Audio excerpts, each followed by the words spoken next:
दोस्तों नमस्कार, आप सभी का स्वागत है आज की इस वीडियो में। जनरल पेपर यानी शिक्षक भर्ती परीक्षाओं के लिए कॉमन जो जीएस का पार्ट होता है उससे संबंधित महत्वपूर्ण हार्ड लेवल के 50 क्वेश्चन है और आप सभी को चैलेंज है इन 50 क्वेश्चंस में आपको 20 क्वेश्चन जो हैं वो आप उससे ज़्यादा सही नहीं कर पाएंगे। काफ़ी अच्छे और काफ़ी कठिन क्वेश्चंस हैं, लेटेस्ट पैटर्न के क्वेश्चंस हैं। ये वीडियो आपकी परीक्षा BPSC, TRE, super TET, LT grade, अन्य जो भी शिक्षक भर्ती परीक्षा में जनरल पेपर आपका आता है, कॉमन पेपर आता है, उन सभी के लिए यूजफुल होने वाला है। 50 में आप काउंट करिए आपका स्कोर क्या कुछ रहता है। शुरुआत करते हैं क्वेश्चन नंबर 1 से। ये वीडियो रिकॉर्डेड आपको दिया जा रहा है ताकि आप कम समय में अधिक क्वेश्चंस को हल कर पाएँ, देख पाएँ आपकी तैयारी का स्तर क्या है। आइए शुरू करते हैं क्वेश्चन नंबर 1 से। प्रादेशिक विभाजन के दृष्टिकोण से नेपाल हिमालय की कुल लंबाई कितनी है? ऑप्शन में दिया गया है 520, 800 किलोमीटर, 700 या फिर 340। पहले प्रश्न के लिए आपका आंसर हो जाएगा। आंसर कीजिएगा फटाफट। जिस भी प्रश्न का आंसर आपको पता है कमेंट बॉक्स में जरूर लिखिए। क्वेश्चन नंबर 1, प्रादेशिक विभाजन के दृष्टिकोण से नेपाल हिमालय की कुल लंबाई 800 किलोमीटर है, तो यहाँ पर आपका आंसर होगा ऑप्शन नंबर बी के साथ। पंजाब हिमालय की लंबाई कितनी है? 560 किलोमीटर। कुमायूं हिमालय की लंबाई कितनी है? 320 किलोमीटर। इसी प्रकार से असम हिमालय वाला जो हिस्सा है उसकी लंबाई है 720। और यहाँ पर क्या पूछ रहा है? नेपाल हिमालय, तो आंसर क्या हो गया? 800 किलोमीटर। फर्स्ट ऑप्शन नहीं, यहाँ पर सेकेंड ऑप्शन अर्थात 800 किलोमीटर वाला ऑप्शन सही हो जाएगा। दूसरा प्रश्न, निम्न में से कौन सी झील राजस्थान में नहीं है? पिछोला झील, डीडवाना झील, मानस झील, फतेह सागर झील। कौन सी झील राजस्थान में नहीं है? तो मानस झील जो है ये राजस्थान में नहीं है। मानस झील कहाँ है? देखिए ध्यान रखिएगा, यहाँ पर आपसे मानस नेशनल पार्क नहीं पूछ रहा है, ठीक है, मानस झील पूछ रहा है। तो मानस झील जो है ये जम्मू कश्मीर में स्थित है। बाकी अन्य झीलों की बात करें तो जम्मू कश्मीर में शेषनाग वुलर झील भी है, बैरीनाग झील भी है, ठीक है। बाकी पिछोला और डीडवाना, फतेह सागर ये राजस्थान से संबंधित है। तीसरा प्रश्न, राष्ट्रीय जल संसाधन परिषद का गठन किस वर्ष किया गया था? 1974, 1976, 1980, 1983। आंसर कीजिए। प्रश्न संख्या 3, राष्ट्रीय जल संसाधन परिषद का गठन 1983 में किया गया था, इसलिए इसका ऑप्शन नंबर डी सही हो जाएगा। इसके अध्यक्ष कौन होते हैं? तो ये जो परिषद होती है राष्ट्रीय जल संसाधन परिषद, इसके अध्यक्ष प्रधानमंत्री होते हैं। इसका उद्देश्य क्या है? आपने देखा होगा कई राज्यों के बीच जल संबंधी विवाद हो जाता है नदियों को लेकर के, तो उनको सुलझाना इस परिषद का उद्देश्य है। आर्य सभ्यता में मनुष्य के जीवन के आयु के आरोही क्रमानुसार निम्नलिखित चरणों में से कौन सा विकल्प सही है? आर्य सभ्यता के हिसाब से आपको बताना है, ठीक है। हिंदू धर्म के अंतर्गत मानव जीवन को 4 अवस्थाओं में विभाजित किया गया है और इसको आश्रम व्यवस्था का प्रावधान किया गया है, जिसमें ब्रह्मचर्य, गृहस्थ, वानप्रस्थ, संन्यास। और प्रश्न बनता है कि इन चारों आश्रमों का उल्लेख सबसे पहले किस उपनिषद में किया गया है? तो जाबालोपनिषद में इसका उल्लेख सबसे पहले किया गया। सही क्रम क्या होगा जान लीजिए, ब्रह्मचर्य, गृहस्थ, वानप्रस्थ और संन्यास। तो ये आपका ऑप्शन नंबर फर्स्ट में दिया गया है।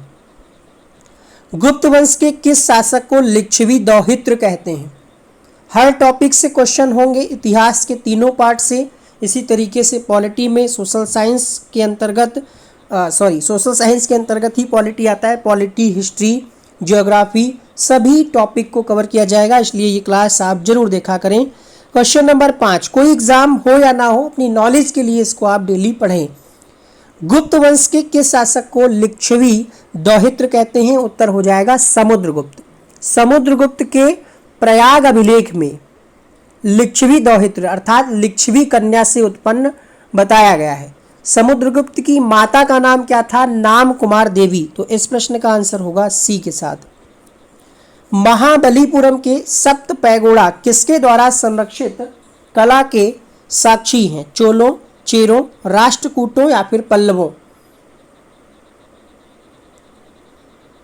इसका जो निर्माण है पल्लव नरेश नरसिंह वर्मन प्रथम ने करवाया था और यहाँ पर आंसर हो जाएगा पल्लवों के द्वारा। ठीक है, इसका आंसर होगा ऑप्शन नंबर डी के साथ, अर्थात महाबलीपुरम के जो सप्त पैगोड़ा पल्लव, मतलब जो यहाँ पर प्रश्न पूछ रहा है कि सप्त पैगोड़ा किसके द्वारा संरक्षित कला के साक्षी हैं, तो पल्लवों के द्वारा। तो आंसर जाएगा ऑप्शन नंबर डी के साथ। दिल्ली के सुल्तान का पद संभालने से पहले बलबन किस सुल्तान का प्रधानमंत्री था? बहराम शाह, इल्तुतमिश, आराम शाह, नासिरुद्दीन। क्वेश्चन नंबर 7, उत्तर हो जाएगा यहाँ पर नासिरुद्दीन। ऑप्शन नंबर डी सही हो जाएगा। देखिए, दिल्ली का जो सुल्तान का पद था उसको संभालने से पहले जो बलबन था ये नासिरुद्दीन महमूद का प्रधानमंत्री था और नासिरुद्दीन ने बलबन को उलूग खां की उपाधि भी प्रदान की थी। ये भी प्रश्न बन सकता है। क्वेश्चन नंबर 8 है, यहाँ पर कुछ संप्रदाय दिए गए हैं और आपसे पूछा जा रहा है कौन सा सही सुमेलित है। नीचे कूट दिया गया है, कूट आधारित आंसर करना है। जैसे शेख निजामुद्दीन औलिया चिश्तिया संप्रदाय से संबंधित, बहाउद्दीन जकारिया सुहरावर्दी संप्रदाय, मियाँ मीर कादरी सिलसिला, अहमद सरहिंदी नक्शबंदी संप्रदाय। इस संबंध में जो भी बातें लिखी गई हैं ये सभी सही हैं। ठीक है, तो यहाँ पर आपका आंसर क्या आ जाएगा? 1, 2, 3, 4 अर्थात ऑप्शन नंबर डी यहाँ पर सही हो जाएगा। याद कर लीजिए, चाहे इसका स्क्रीनशॉट ले लीजिए। दिल्ली में हुमायूं का मकबरा किसने बनवाया था? गुलबदन बेगम, हाजी बेगम, अकबर, हिंदाल। दिल्ली में हुमायूं का मकबरा हाजी बेगम के द्वारा बनवाया गया, तो यहाँ पर आपका ऑप्शन नंबर 20 सही हो जाएगा। हुमायूं की ये पत्नी थी। हुमायूं का मकबरा हुमायूं की पत्नी हाजी बेगम ने बनवाया था। इसका वास्तुकार कौन था? तो ध्यान रखिएगा, मीरन मिर्जा ग्यास इसके वास्तुकार थे। अगला प्रश्न देखिए, निम्नलिखित में से कौन सा एक फतेहपुर सीकरी में स्थित नहीं है? पंचमहल, मोती मस्जिद, सलीम चिश्ती का मकबरा, Mariam palace. Question number 10, Fatehpur Sikri में नहीं है। देखिए, पंचमहल, सलीम चिश्ती का मकबरा, मरियम पैलेस ये फतेहपुर सीकरी में ही स्थित है। मोती मस्जिद जो है ये दिल्ली और आगरा में बना हुआ है, उपस्थित है, अवस्थित है, आप कह सकते हैं। तो मोती मस्जिद जो है ये फतेहपुर सीकरी में स्थित नहीं है। गुरु गोविंद सिंह द्वारा खालसा पंथ की स्थापना किस वर्ष की गई? 1599, 1677, 1699, 1709। खालसा पंथ की स्थापना 1699 में की गई थी, तो यहाँ पर आपका आंसर क्या होगा? ऑप्शन नंबर सी के साथ 1699 में खालसा पंथ की स्थापना की गई थी। खालसा कहा किसको गया था? तो उनके द्वारा जो पाहुल प्रणाली होती थी, पाहुल प्रणाली के अंतर्गत जो पहला व्यक्ति शिक्षित दीक्षित होता था उसको खालसा कहा गया। ठीक है, तो यहाँ पर आपका आंसर हो जाएगा ऑप्शन नंबर सी के साथ। खालसा पंथ की स्थापना 1699 में की गई। नादिर शाह के आक्रमण के समय दिल्ली का शासक कौन था? मोहम्मद शाह, बहादुर शाह, आलमगीर द्वितीय, शाह आलम द्वितीय।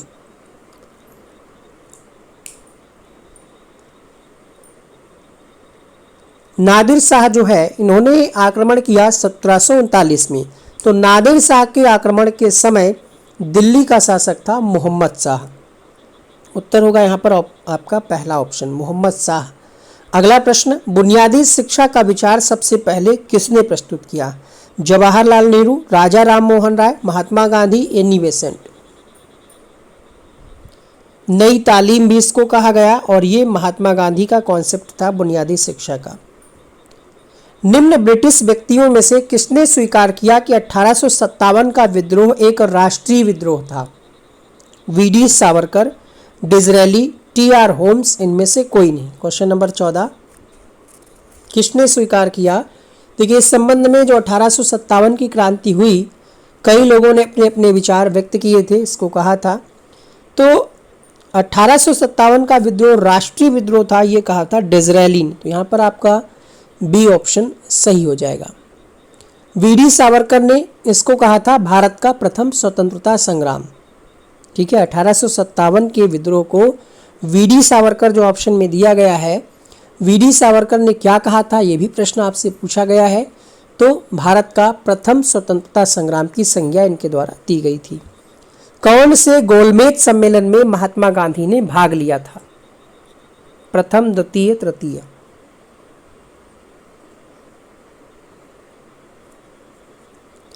दूसरा जो आपका गोलमेज सम्मेलन हुआ था 1931 में, द्वितीय गोलमेज सम्मेलन 29 अगस्त को हुआ था 1931। इसमें जो है महात्मा गांधी हिस्सा लेने गए थे, राजपुताना नामक जहाज से गए थे। यह भी प्रश्न बन सकता है। संविधान बनाते समय निम्नलिखित में से कौन सा आदर्श प्रस्तावना में शामिल नहीं किया गया? स्वतंत्रता, समता, समाजवादी या फिर न्याय? देखिए, जो मूल संविधान था उसमें उसकी प्रस्तावना में समाजवाद शब्द नहीं था और ना ही पंथ निरपेक्ष था। ये बाद में जोड़ा गया है 42वें संविधान संशोधन के द्वारा। तो मूल संविधान में क्योंकि पूछ रहा है संविधान बनाते समय, तो समाजवादी शब्द नहीं था। ऑप्शन नंबर सी सही जवाब होगा। संपत्ति के अधिकार को मौलिक अधिकारों की सूची से किसके शासनकाल के दौरान हटाया गया? इंदिरा गांधी सरकार, मोरारजी देसाई सरकार, नरसिंहा राव सरकार, राजीव गांधी सरकार। यानी उस समय प्रधानमंत्री कौन थे जब मौलिक अधिकारों की सूची से संपत्ति के अधिकार को हटाया गया था और इसको 301 के अंतर्गत ऐड किया गया अलग से। इस प्रश्न के लिए आपका आंसर हो जाएगा Morarji Desai. Option number B के साथ जाएंगे। अगला प्रश्न देखिएगा, पहले वित्त आयोग का गठन कब हुआ? 1950, 51, 52 या फिर 54? पहले वित्त आयोग की अध्यक्षता की थी केसी नियोगी ने और इसका जो गठन है वो हुआ था भारत के राष्ट्रपति के द्वारा 1952-57 के लिए, लेकिन इसका गठन जो है वो 51 में ही हुआ था, 1952 से 1957 के लिए। भारत के राष्ट्रपति के पास आपात अधिकार है कितने प्रकार के हैं? 3 प्रकार के, 4 प्रकार के, 5 प्रकार के, 2 प्रकार के? तो 352, 356 और 360 3 प्रकार के अधिकार है राष्ट्रपति के पास। अब पता ही होगा आपको, राष्ट्रीय आपातकाल, राष्ट्रपति शासन और वित्तीय आपातकाल। भारत में सरकार की संसदीय प्रणाली कहाँ से ली गई है? अमेरिका के संविधान से, रूस के, ब्रिटिश के या फिर ऑस्ट्रेलिया के?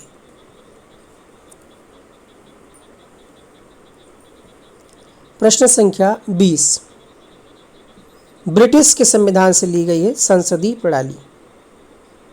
अगला प्रश्न, लोकसभा में किसी विधेयक को धन विधेयक के रूप में कौन प्रमाणित करता है? राष्ट्रपति, वित्त मंत्री, प्रधानमंत्री, लोकसभा अध्यक्ष?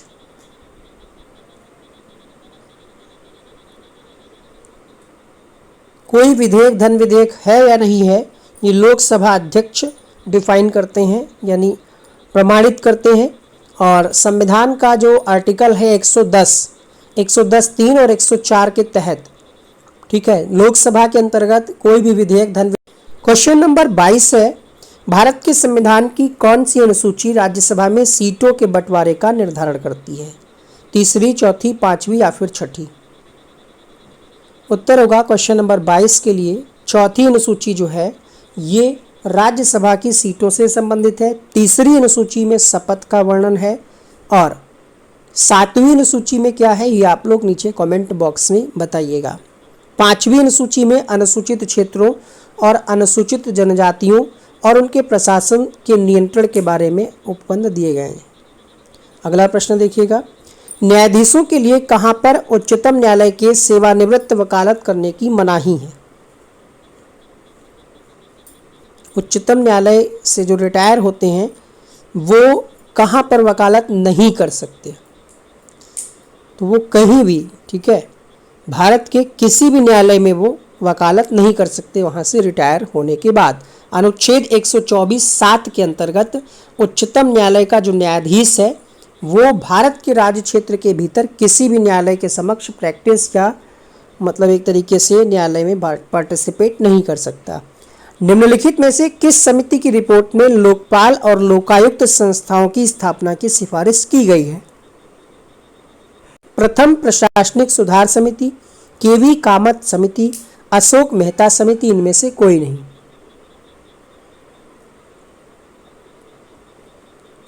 प्रश्न संख्या 24,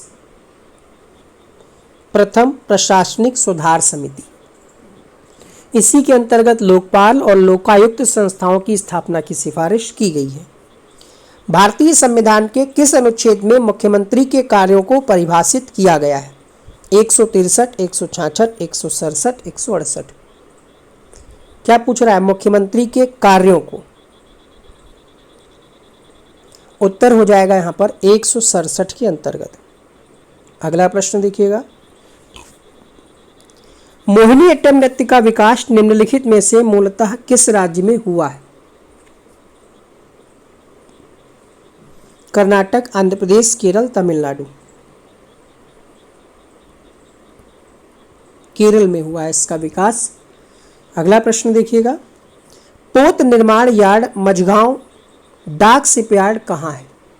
कोचीन, गोवा, महाराष्ट्र, विशाखापट्टनम। सही जवाब होगा महाराष्ट्र में स्थित है। आंसर होगा आपका ऑप्शन नंबर सी के साथ। अगला प्रश्न, केंद्रीय खाद्य प्रौद्योगिकी और अनुसंधान संस्थान कहाँ पर स्थित है? चेन्नई, दिल्ली, मैसूर, हैदराबाद। खाद्य प्रौद्योगिकी और अनुसंधान संस्थान ये आपका है मैसूर में। अगला प्रश्न, केंद्रीय मृदा संरक्षण बोर्ड का गठन कब किया गया? 1953, 1952, 1974, 1988।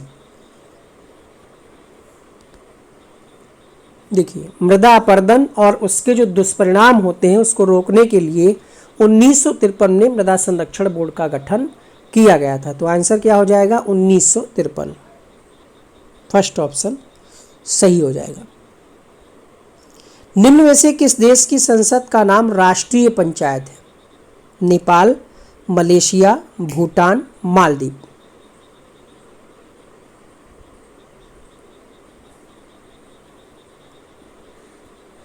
नेपाल की नेपाल की संसद का जो नाम है वो है राष्ट्रीय पंचायत। भूटान की जो संसद है उसका नाम है तोत्संगडू। इसके अलावा मालदीव की संसद का नाम है मजलिस। नेक्स्ट क्वेश्चन, एक और बच रहा है मलेशिया। मलेशिया की संसद का नाम है दीवान निगारा। कार्टाजेना प्रोटोकॉल का संबंध किससे है? जैव सुरक्षा, प्रदूषण, ओजोन या फिर जलवायु परिवर्तन। कार्टाजेना प्रोटोकॉल का संबंध जो है ये जैव सुरक्षा समझौते से। ये एक अंतर्राष्ट्रीय संधि है। 2000 में ये संधि हुई थी 29 जनवरी को और ये 11 सितंबर 2003 से लागू हुआ था। गैस जो धान के खेत में उत्सर्जित होती है तथा भूमि के तापमान में वृद्धि करती है वो कौन सी गैस है जो धान के खेत में उत्सर्जित होती है? मीथेन, जो कि एक ग्रीन हाउस गैस भी है। जलवायु परिवर्तन का कारण है? ग्रीन हाउस गैसें, ओजोन परत का क्षरण, प्रदूषण या फिर सभी। ये सभी कारण हैं जलवायु परिवर्तन के लिए। विश्व जैव विविधता दिवस कब मनाया जाता है? Question number 34।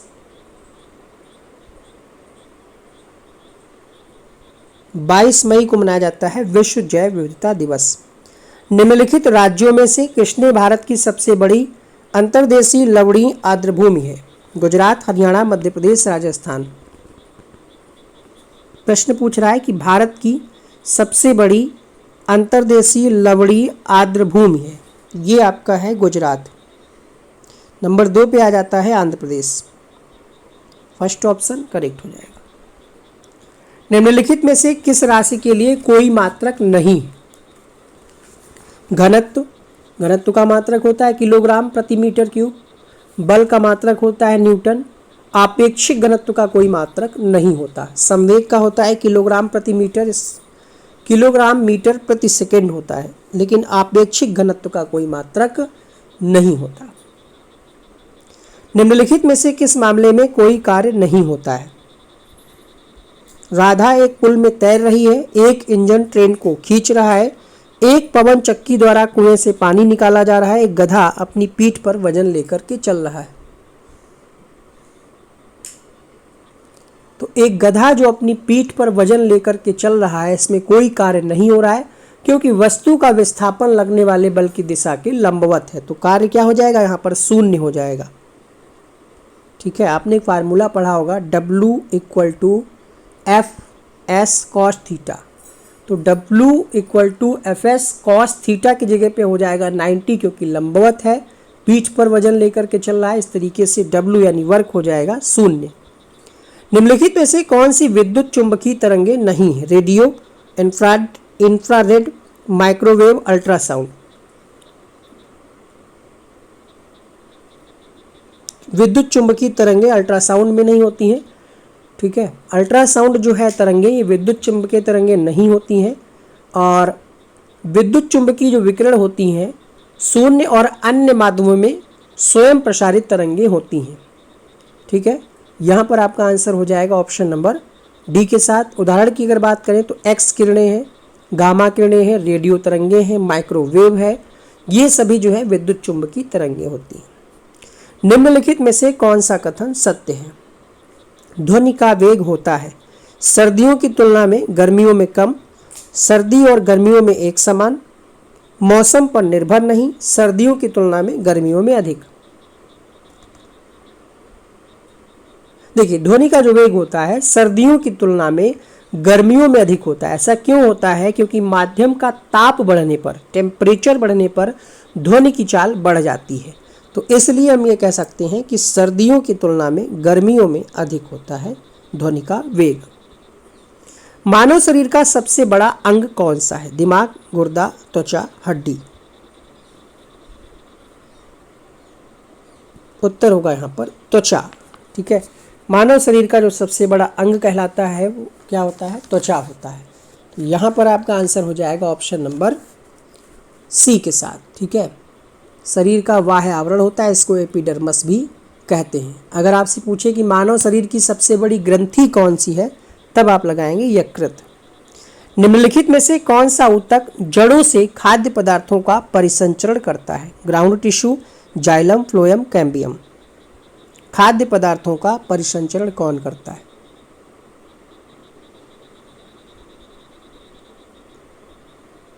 देखिए, फ्लोएम होता है, एक होता है जाइलम।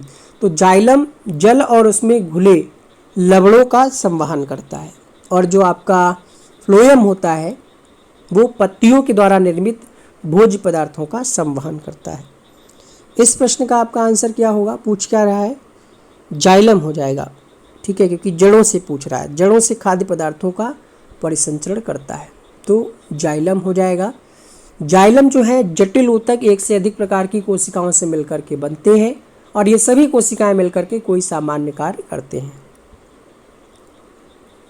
समरूप अंग का उदाहरण: मानव हाथ और बैल का पैर, कुत्ते का पैर और डॉल्फिन के फ्लिपर, चमगादड़ का पंख और व्हेल का पंख, लॉबस्टर की पूंछ और व्हेल का फाल।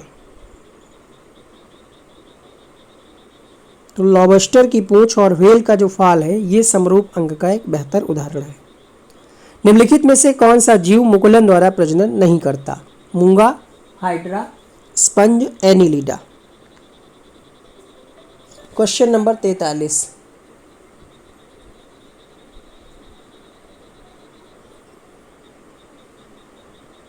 सही जवाब होगा यहाँ पर 43 के लिए मूंगा, हाइड्रा, स्पंज, एनिलिडा। एनिलिडा, देखिए एनिलिडा जो है इस संघ के जो सदस्य होते हैं वो मुकुलन द्वारा प्रजनन नहीं करते हैं, जबकि जो मूंगा होता है, हाइड्रा होता है, ये मुकुलन के द्वारा प्रजनन करते हैं। तो इस प्रश्न का आंसर क्या होगा आपका? ऑप्शन नंबर बताइए, कमेंट करिए, एनिलिडा। 44वां प्रश्न है, छोटी आंत की आंतरिक सतह पर हजारों अंगुलीनुमा आकृतियां निकली हुई होती हैं, उन्हें क्या कहा जाता है? लम्स, ब्रोकाई, रसांकुर, म्योमास। इनको रसांकुर कहा जाता है। छोटी आंत की आंतरिक सतह पर क्या कहा जाता है? रसांकुर कहा जाता है। इनका काम क्या होता है? पचे हुए भोजन से पोषक तत्वों जैसे एमिनो अम्ल, वसा, विटामिन को अवशोषित करना और अवशोषण के पश्चात जो भोजन होता है उसको बड़ी आंत में भेजने का काम करते हैं। मस्तिष्क का कौन सा हिस्सा सांस लेने को नियंत्रित करता है? मध्य भाग, अगला भाग, अनुमस्तिष्क, मेड्यूला। अब यहाँ से आपको क्या जानकारी मिल रही कि जो शरीर के आपके अंग हैं उनके बारे में आपको कंप्लीट इन्फॉर्मेशन होनी चाहिए अपने शरीर के बारे में। उससे एक दो क्वेश्चन बनता है, चाहे आपको वो परिसंचरण तंत्र हो, तंत्रिका तंत्र हो, ठीक है, पूरा आपको नॉलेज होना चाहिए। मस्तिष्क से क्वेश्चन लगभग हर परीक्षा में पूछा जाता है। तो इस प्रश्न का आंसर हो जाएगा मेड्यूला, सांस लेने को नियंत्रित करता है। ठीक है, अगला प्रश्न देखिएगा। गर्भाशय किसके माध्यम से योनि में खुलता है? डिंबवाहिनी, शुक्रवाहिनी, मूत्रमार्ग, गर्भाशय ग्रीवा। गर्भाशय ग्रीवा, यहाँ पर आपका आंसर हो जाएगा ऑप्शन नंबर डी के साथ। गर्भाशय के निचले संकरे भाग को ग्रीवा या किसी और नाम से भी जानते हैं, इसको सर्विक्स भी इसको कहते हैं। ठीक है, तो इसका आंसर हो जाएगा ऑप्शन नंबर डी के साथ। अगला प्रश्न देखिएगा। निम्नलिखित में से कौन सा पौधा थैलोफाइटा के अंतर्गत नहीं आता है? कारा, उल्वा, फ्यूनेरिया, यूलोथ्रिक्स।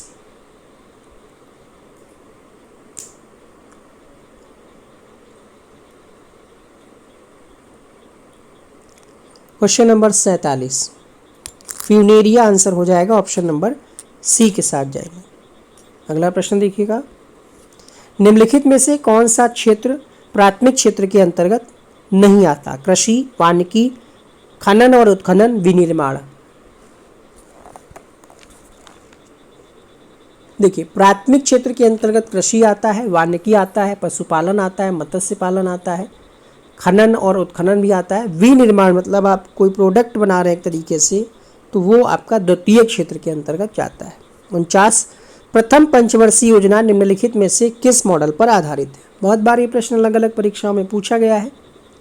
पहली पंचवर्षीय योजना 1951-56 ये हेरॉड मॉडल पर आधारित थी, हेरॉड डॉमर मॉडल पर आधारित थी। इस योजना में कृषि को प्राथमिकता दी गई थी। मिशन इंद्रधनुष की शुरुआत कब हुई थी? दिसंबर 2014, 2015, 16 या फिर 17। किससे संबंधित था ये?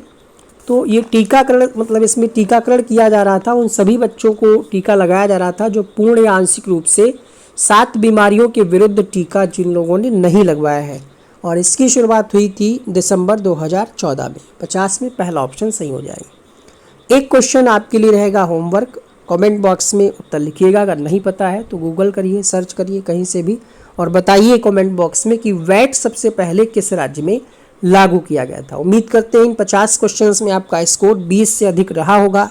नहीं है तो एक बार वीडियो को दोबारा देख लीजिएगा और आपको सारे प्रश्न याद हो जाएंगे। यहाँ पर कुछ अन्य वीडियोस बन करके आ रहे हैं, आप यहीं से क्लिक करके देख सकते हैं। Thank you so much, bye bye, take care.